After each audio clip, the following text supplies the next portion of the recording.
Olá, meus caros. Continuando aí os nossos trabalhos no regime sancionatório, vamos trabalhar ainda dentro do artigo 12, que é a nossa fonte aqui. Deixa eu colocar na tela. Vamos ao seguinte item, que é um item que gera, assim, não vou dizer uma certa controvérsia, mas gera o que para mim eu acho até que seria o óbvio, né? Mas o legislador quis colocar isso. As sanções somente poderão ser executadas após o trânsito em julgado. Qual é o ponto aqui nodal? No que pertine, e eu falo isso com muita tranquilidade, no que pertine a, a perda da função, no que pertine a suspensão dos direitos políticos mormente diante da redação do artigo 15, inciso 5 da Constituição, que já vale a remissão, eu não discutiria. Então, para mim, as sanções de perda da função, de suspensão de direitos políticos, sim, devem, na verdade, ser executadas somente após o trânsito julgado. Ok, perfeito. Agora, existem sanções que, em meu sentir, não deveriam, ou melhor, não precisariam aguardar o trânsito em julgado. Proibição de contratação do poder público, por exemplo, multa civil. Não vejo motivos subjacentes para se aguardar o trânsito em julgado. Para mim, seriam hipóteses nas quais a gente pode trabalhar até mesmo uma execução provisória. Vamos imaginar uma hipótese na qual uma determinada pessoa jurídica tenha sido condenada pela prática do ato de improbidade administrativa, em primeiro grau, confirmada pelo Tribunal de Justiça, confirmada pelo STJ. Peraí, cara, já chegamos até o STJ. Está confirmada a sanção. Está confirmada que essa pessoa jurídica praticou o ato de improbidade administrativa. E isso nem vou falar quantos anos já se passaram. Olha quantos contratos essa pessoa jurídica já considerada como uma pessoa jurídica que pratica fraudes, esquemas fraudulentos, atos de improbidade administrativa, olha quantos contratos ela já poderia ter celebrado ao longo desse tempo. Então isso é um problema. Mas como a gente não vive num país sério, isso aqui é uma várzea, é assim que acontece. Uma empresa já condenada em até segunda instância, até no STJ, ela pode continuar contratando com o poder público. Eu não consideraria, para fins do parágrafo 9º, o ressarcimento erário. Mas espera aí, professor, então você sustenta a execução provisória do ressarcimento erário? Sim, e vou dizer por quê. Porque o ressarcimento ao erário, ele não é, na essência, uma sanção. Ele não pode ser considerado, na essência, uma sanção. Tanto é verdade que o ressarcimento erário ele é só uma recomposição patrimonial. Ele é só uma recomposição patrimonial. Segundo fundamento, é possível uma ação civil pública só para o fim de obter ressarcimento erário. Então você chegaria ao ponto de sustentar que essa ação civil pública de ressarcimento erário seria uma ação punitiva. O que o próprio artigo 17 da nova lei de probidade não induz a essa conclusão. O artigo 17 da lei de improbidade fala o quê? Que a ação por improbidade é uma ação punitiva sancionatória, que não se confunde com a ação civil. Ou seja, denotando que se eu propuser uma ação civil pública para fins de ressarcimento erário, eu não estou buscando um regime sancionatório. Não estou buscando uma punição. Terceiro argumento. A obrigatoriedade do ressarcimento erário está no 12 caput e não em seus incisos. Então, para mim, ressarcimento ao erário pode sim ser objeto de execução provisória. Não deve observar essa regra limitadora do parágrafo 9º. Mas, repito, essa é a minha observação, trouxe esses 3 fundamentos. Penso, inclusive, que isso vale para perda de bens e ou valores. Penso que isso vale também para perda de bens e ou valores. Tudo bem? Mas, enfim, é a ideia. Como que eu posso trabalhar esse parágrafo 9º em cotejo com o artigo 17b de bola? O artigo 17b, ele trata do acordo de não persecução civil, que com a nova lei de improbidade, deixa eu me colocar na tela, que com a nova lei de improbidade, ele passa a ser obrigatório, passa a ser obrigatoriamente homologado, a ser homologado pelo órgão jurisdicional. Então vejam, a partir do momento que o acordo de não persecução civil for homologado, para mim, as partes, salvo alguma ilegalidade subjacente ou algum vício do consentimento, as partes não teriam interesse nessa homologação. Até porque, como o próprio nome diz, o órgão jurisdicional ele só vai fazer um controle de legalidade. Ele não pode se imiscuir no mérito desse acordo. Tranquilo? Professor, mas e se o órgão jurisdicional homologar o ANPC de forma diversa da qual os sujeitos trabalharam? Sim, aí eles vão recorrer. Qual é o meu ponto?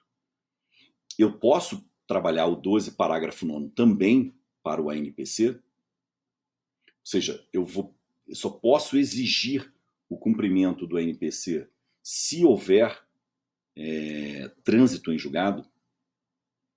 Se seguirmos a literalidade do 12, parágrafo 9º, parece que sim, porque essas sanções são aquelas tanto aplicadas diretamente pelo juiz ou como aquelas aplicadas por meio do ANPC. Então, eu poderia usar o 12, parágrafo 9º também para o acordo de não persecução civil. Mas eu entendo de uma forma diferente. Até o professor Hermes Zanetti também já se manifestou nesse sentido. Entendo que quando for celebrado o ANPC, ele já surte os seus efeitos regularmente, com base lá no artigo 200 do Código de Processo Civil, podendo inclusive os sujeitos, e aí eu me refiro não só ao Ministério Público, como também aquele que celebra com o MP ou ANPC, pode requerer o início do cumprimento. Para ele até é importante, quanto antes ele cumprir o ANPC, para ele melhor. Então fica aqui a reflexão sobre esse artigo 12, parágrafo 9º. Um outro ponto, e aí que gera, na verdade, uma polêmica absurda, que está no parágrafo 10 desse artigo 12, que eu resumi assim, a contagem do prazo da sanção de suspensão dos direitos políticos deve ser computada, pasmem os senhores, retroativamente entre a decisão colegiada e o trânsito em julgado. Então, olha só, a suspensão dos direitos políticos por imperativo constitucional, artigo 15, inciso 5 da Constituição, combinado com o 12, parágrafo 9º da nova lei de probidade, a suspensão dos direitos políticos só surte efeitos com o trânsito em julgado. Mas veja, a contagem dessa suspensão pode ser computada retroativamente entre a decisão colegiada e o trânsito em julgado. Então, olha só que absurdo. Olha o benefício que o agente público vai ter.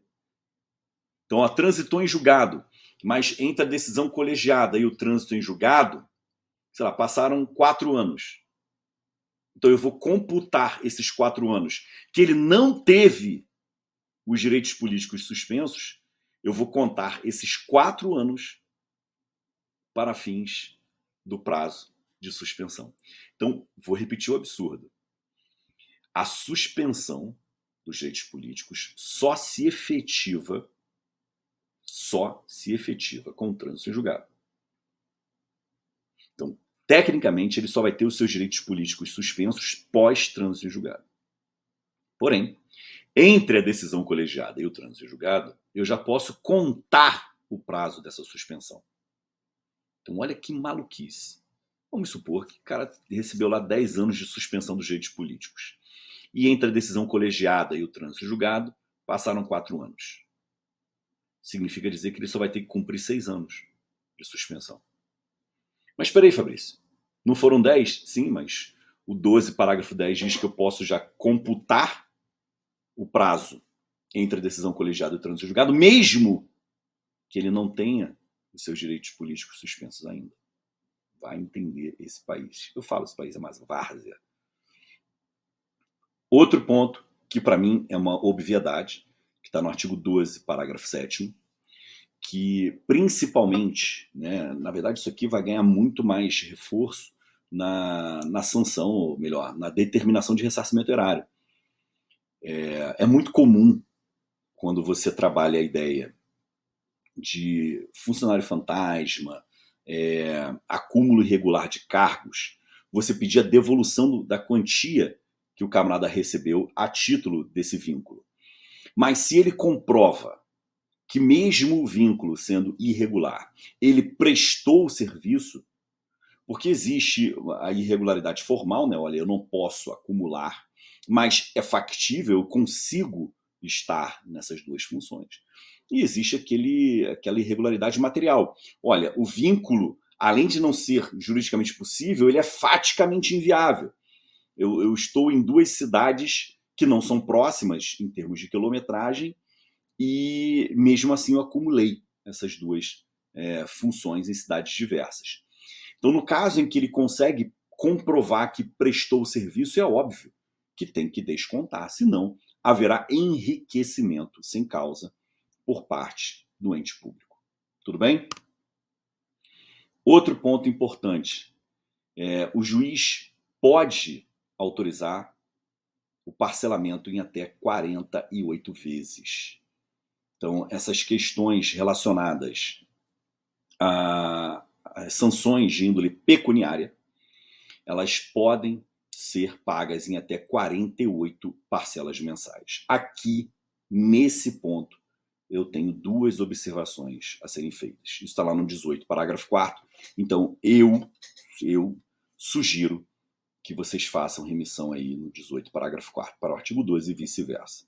Mas duas questões aqui eu vou propor a vocês à guisa de reflexão. Primeira questão.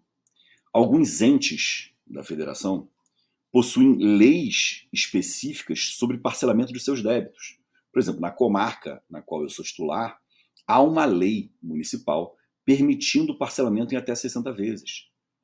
A nova lei de improbidade fala que até 48, que o juiz pode autorizar em até 48 parcelas mensais. Para mim, normalmente diante do princípio da menor onerosidade, e claro, observando-se os patamares da razoabilidade, da proporcionalidade, eu não vejo nenhum problema em o parcelamento superar esse 48 vezes. Principalmente se os sujeitos estiverem de acordo. Se o Ministério Público concordar, olha, cara, 48 meses, ok, mas pô, o cara não vai conseguir cumprir, é muito melhor estender para 60 meses, tendo a segurança de que vai ser cumprido o acordo que eu digo aqui, né, o acordo que foi feito de parcelamento, do que arriscar com 48 vezes. Ademais, se a lei municipal me respalda em 60 meses, por que não permitir o parcelamento em até 60 meses? Então, essa é a minha primeira ponderação. Segunda ponderação, esse 18, parágrafo 4º, se aplica ao ANPC? Eu entendo que sim. Essa mesma ideia tem que ser aplicada ao ANPC, porque eu tenho que ter aqui algum tipo de coerência, né? Não faz sentido a condenação judicial poder ser parcelada em até 48 meses, só em até 48 meses, e o ANPC, que tem homologação judicial, poder ser parcelado em 80 vezes, por exemplo. Então, eu, repito, sou contra essa previsão de parcelamento fixa, assim, olha, só até 48 meses. Para mim, tem que ser avaliado o caso concreto, as partes têm que ser ouvidas e eu tenho que considerar qual é o interesse do ente, até porque não se esqueçam que a pessoa jurídica interessada, ela vai intervir no processo judicial e vai também participar do NPC. Então ela pode dizer, olha, eu não me importo com um parcelamento de 60 vezes. Então são questões que a gente tem que levar em consideração também. Tudo bem? Outro ponto, que é a possibilidade de unificação das sanções. Isso é no artigo 18A. Eu acho uma boa ideia, tá? Eu acho uma boa ideia, eu acho que fica interessante essa questão da unificação das sanções, porque evita até O que acontece às vezes na prática, uma sanção vai se sobrepondo à outra e aí você vai perdendo até o controle do cumprimento das sanções. Acho interessante, acho uma questão válida. E claro que aqui houve uma aproximação óbvia com o sistema penal. Um outro ponto que está no 18A, parágrafo único, essa aqui é interessante, porque essa aqui, mais uma vez, a gente vê a proteção dos agentes públicos ímprobos em detrimento da sociedade, como sempre. Vocês vão ver o seguinte, que haverá um limite máximo da sanção de suspensão dos direitos políticos e da proibição de contratação do poder público. Então, assim, se o camarada praticou mais de um ato, se ele foi condenado por mais de um ato, cara, o limite máximo dessas sanções é 20 anos. Tranquilo? Ele não pode sofrer temporalmente essas duas sanções por mais de 20 anos. Apesar de eu ser um crítico por entender que nesse país falta um pouco mais de punição para os atos de corrupção primordialmente, é interessante porque você passa a ter uma certa segurança jurídica. Você sabe, não só você, agente público, como você também, que trabalha no sistema, você já sabe que existe aí um limite a ser observado. Isso é importante também para fins de segurança jurídica. Um outro ponto que eu já tinha falado aqui em outro momento, que é a compensação com as sanções que forem aplicadas em outras esferas. Aqui só fica atento, porque essas outras esferas, elas são esferas judiciais e administrativas, tá?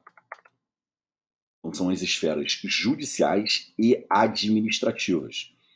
Então fica aí também a dica, porque isso é um ponto relevante que muita gente pode se confundir. Eu não estou dizendo que se houver uma sanção em uma seara, isso impede a sanção na outra. Não. São searas independentes, relativamente independentes. O que o legislador deixou claro aqui é o seguinte: haverá compensação das sanções quando as sanções forem as mesmas. É óbvio. Por exemplo, chega no PAD, resta concluso lá no PAD que o camarada gerou dano ao erário. Então, o poder público vai lá e fala, tem que ressarcir. O Ministério Público promove a ação por improbidade e requer ressarcimento erário. Ele foi punido no plano penal e uma das consequências da condenação seria reverter os bens. Aí você fala, pô, cara, o cara recebeu 3 sanções que praticamente têm a mesma índole. Nesse caso, elas vão ser compensadas, porque senão sim haverá um bis in idem. E não é essa a ideia. Tranquilo? Bom, com isso, apresentei para vocês os principais pontos relacionados ao regime sancionatório da nova lei de improbidade, que a gente precisava, na verdade, organizar aqui na nossa mente. Nesse ponto que eu vou botar para vocês agora, no próximo slide, eu separei um item específico, bem específico, sobre o regime sancionatório, que é a questão relacionada à súmula 651 do STJ. Uma súmula que foi publicada pouquinho antes pela primeira sessão do STJ, um pouquinho antes, salvo engano, foi 25 de outubro de 2021, um pouquinho antes da nova lei de improbidade administrativa. E ela tem relação direta com o regime sancionatório. Eu vou ler aqui a súmula, peço desculpas, não faz parte da minha índole como professor ler slide, mas só para vocês entenderem. Compete à autoridade administrativa aplicar a servidor público, veja, pena de demissão, lembrando que essa pena de demissão ela ocorre na seara administrativa, em razão da prática de improbidade administrativa, independentemente de prévia condenação por autoridade judicial à perda da função pública. Vamos lá. Qual é a essência dessa súmula? A essência tem 2 pontos nodais aqui. Primeiro, deixa muito clara a possibilidade de se aplicar a pena de demissão com base na prática de ato de improbidade administrativa. Professor, mas você não falou que a pena de demissão não pode ocorrer por ato de improbidade? Veja, eu falei que isso não pode ocorrer no bojo da ação por improbidade, porque esta sanção não está prevista na lei de improbidade. Mas, na seara administrativa, esta sanção ela é possível. Mormente, quando o Estatuto do Servidor traz essa previsão expressa. Esse é o primeiro ponto. Segundo ponto, esta sanção de demissão do servidor público, com base no reconhecimento da prática de ato de improbidade administrativa, pode ocorrer mesmo que não exista ação por improbidade proposta e mesmo que não exista condenação judicial reconhecendo a prática do ato de improbidade administrativa. Tranquilo? Bom, qual o detalhe relevante aqui? Vou colocar para vocês. O detalhe relevante é, deem uma olhada no artigo 132, inciso 4, da Lei 8.112 de 90. Essa lei, ela prevê, esse artigo, na verdade, prevê expressamente essa possibilidade de pena de demissão com base na prática de ato de improbidade administrativa, denotando que eu tenho que visualizar se o regulamento, ou melhor, se o regimento se o regime, melhor dizendo, se o regime desse servidor público permite essa pena de demissão com base na prática de improbidade administrativa. Então eu tenho que olhar a lei de cada ente. Tudo bem? Bom, diante da nova lei de improbidade administrativa, já há quem sustente o overruling dessa súmula. Por uma razão simples. Olha só a razão dos caras. No âmbito judicial, a ação ela é proposta por um ente imparcial, que é o Ministério Público, que não se confunde com a figura do julgador, que também é imparcial, que é o órgão jurisdicional. Então, se for realizada a condenação, em tese, houve a participação de dois sujeitos imparciais que não reuniam no mesmo sentido duas funções, acusação e julgamento. No âmbito do processo administrativo, ainda que seja disciplinar, qual é a ideia? O ente ele acumula as funções de instrução, acusação e julgamento. Por esse fundamento, há quem sustente o overruling. Tecnicamente, isso não é caso de overruling. O fato do PAD ser instruído, ser iniciado e ser resolvido pelo mesmo ente, isso não é caso de overruling da súmula. Porque o overruling pressupõe superação do precedente ou da ratio decidente do precedente, até porque súmula tecnicamente não é precedente, mas a superação da ratio decidente quando houver alteração da lei, quando houver alteração do próprio sistema jurídico, quando houver alguma mudança no panorama fático que gere a obsolescência do precedente, ou a sua desnecessidade ou a sua inutilidade. Eu, particularmente, não comungo dessa linha de fundamentação de quem já está sustentando o overruling. Você pode trabalhar com a súmula 651 mesmo após a nova lei de improbidade, desde que o regime jurídico do servidor traga a previsão expressa de pena de demissão para caso de improbidade administrativa. Se existir essa previsão legislativa no regime jurídico do servidor, essa é a minha leitura, tá, meus caros? Eu não vejo empecilho para ser aplicada a súmula 651 do SCJ, mesmo diante da nova lei. Eu não vejo incompatibilidade entre a nova lei de improbidade e a súmula 651. Tudo bem? Até porque Pena de demissão não está prevista na lei de improbidade. A nova lei de improbidade não dispõe sobre pena de demissão do servidor. Fala-se em perda da função, mas não em demissão. Professor, não é a mesma coisa? Não, não é a mesma coisa. Tá? São sanções de índole diversa. Se existe previsão para demissão, mete bronca. É a mesma coisa vale para cassação da aposentadoria. É claro, nada obstante, pode ser que o STJ reveja esse posicionamento e cancele a súmula. Até porque súmula não é revogada, súmula é cancelada. Pode ser cancelada. Não vejo também problema em cancelar essa súmula.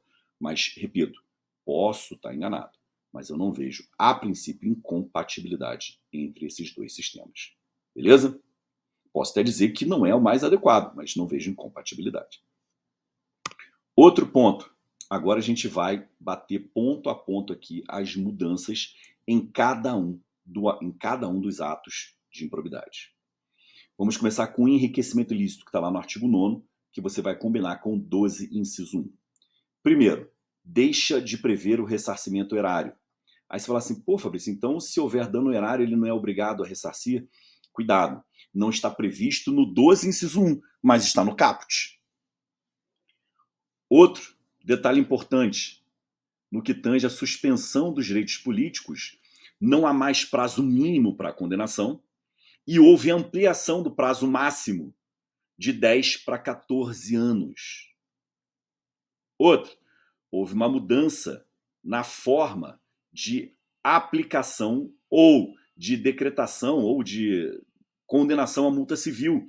Agora, a multa civil, no caso do enriquecimento ilícito, equivalerá ao valor do acréscimo patrimonial. Outro, no que tange ainda ao artigo 9º, a proibição de contratação com o poder público deixa de ter o prazo fixo de 10 anos e pode ser estabelecido por até 14 anos. 14 anos passa a ser o máximo, prazo máximo, não pode superar 14 anos. No que tange a lesão ao erário, aí você vai falar para o Fabrício, olha que maluquice, não tem no artigo 12, inciso 2, e aí combina com o artigo 10, não tem menção ao ressarcimento erário. Porra, pelo amor de Deus, você vai dizer que o cara praticou lesão erário e não vai ressarcir? Não, isso está no caput do artigo 12. Ampliou o prazo máximo de suspensão dos direitos políticos sem patamar mínimo, então ampliou de 8 para 12 anos. Então, foi condenado à suspensão dos direitos políticos, 12 anos, não tem patamar mínimo. Aí entra aquela discussão que eu já falei para vocês sobre a retroatividade. Outra, a multa civil você não vai aplicar mais em tantas vezes como era antes. Agora a multa civil vai ser equivalente ao valor do dano. Então, se o cara gerou dano em 100 mil reais, a multa civil vai seguir esse montante. Outro ponto, proibição de contratação com o poder público. Tinha o prazo fixo de 5 anos. Agora passa a poder ser aplicado por até 12 anos. Então, 12 anos é o patamar máximo temporal. Tranquilo? E, por fim, violação aos princípios. Então, está lá no artigo 12, inciso 3, combina com o artigo 11. Não existe aí previsão de ressarcimento erário, perda da função e suspensão dos direitos políticos. No que tange ao ressarcimento erário, eu continuo sustentando. O 12 caput fala de ressarcimento erário. Então, se porventura a violação dos direitos políticos, a violação aos princípios da administração, esse ato gerar algum dano erário, tem que haver ressarcimento. Mas perda da função e suspensão dos direitos políticos não são mais sanções aplicáveis ao artigo 11. Outro ponto. A multa civil, agora, passa a ser fixada em até 24 vezes o valor da remuneração do agente. Então, é um dado relevante, uma mudança significativa. A proibição lá de contratação com o poder público, aquela proibição que eu já falei aqui algumas vezes, que antes tinha prazo fixo de 3 anos, pode ser aplicada por até 4 anos. Então, 4 anos passa a ser o patamar máximo. Então, percebam, meus caros, que houve mudanças aí significativas no regime sancionatório. Acabei de apresentar para vocês as mudanças pontuais, né? Porque aqui são questões realmente pontuais que decorrem da mera literalidade. Então fiquem atentos, principalmente no que tange à proibição de contratação, que houve mudança temporal, suspensão dos direitos políticos, que também houve mudança temporal, e no regime da multa civil. Esses são os pontos que vocês devem atentar. Tá bom? Então ficamos por aqui, até uma próxima oportunidade.